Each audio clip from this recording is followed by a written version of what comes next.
परभणी हिंगोली विधान परिषदेचा आमदार कोण हे येत्या काही वेळात स्पष्ट होणार आहे। एकूण 3 टेबलवर ही मतमोजणी प्रक्रिया पार पडणार आहे।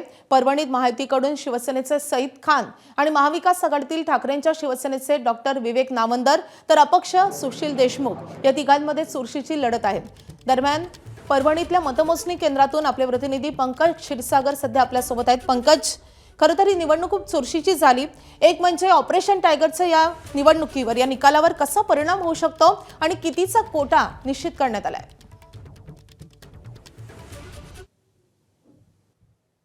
निश्चितच परभणी हिंगोली विधान परिषदेचा आमदार कोण हे आज ठरणार आहे। कारण परभणी हिंगोली विधान परिषदेसाठीची मतमोजणी जी आहे ती आज होणार आहे आणि आपण माझ्या मागे बघू शकतात काही वेळामध्ये या मतमोजणीला प्रारंभ होणार आहे। परभणी हिंगोली विधान परिषदेसाठी एकूण 465 मतदान झालेलं आहे आणि 3 टेबलवर ही मतमोजणी प्रक्रिया पार पडणार आहे। सर्व तयारी त्या अनुषंगाने झालेली आहे। अधिकारी आलेले आहेत।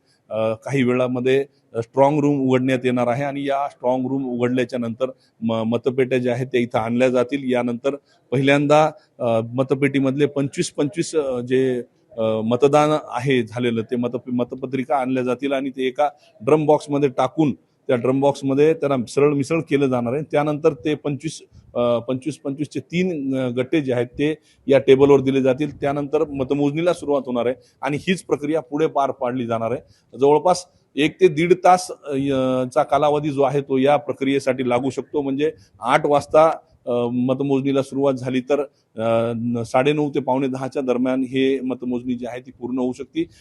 जिल्हाधिकारी तथा जिल्हा निवडणूक निर्णय अधिकारी या ठिकाणी बसून असतील आणि ते या सर्व प्रक्रिया त्यांच्या डोळ्याखालून जाणार आहे।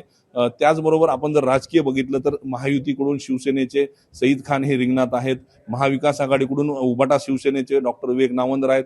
अपक्ष सुशील देशमुख हे 3 जण जे आहेत या 3 उमेदवारांमध्ये लढत होते। त्यामुळेच रंगतदार लढत जी आहे ती इथं पाहायला मिळालेली आहे। मोठ्या प्रमाणावर अर्थकारण या पूर्ण निवडणुकीच्या दरम्यान पाहायला मिळालं। त्यामुळेच महायुतीचं संख्याबळ मोठ्या प्रमाणावर आहे।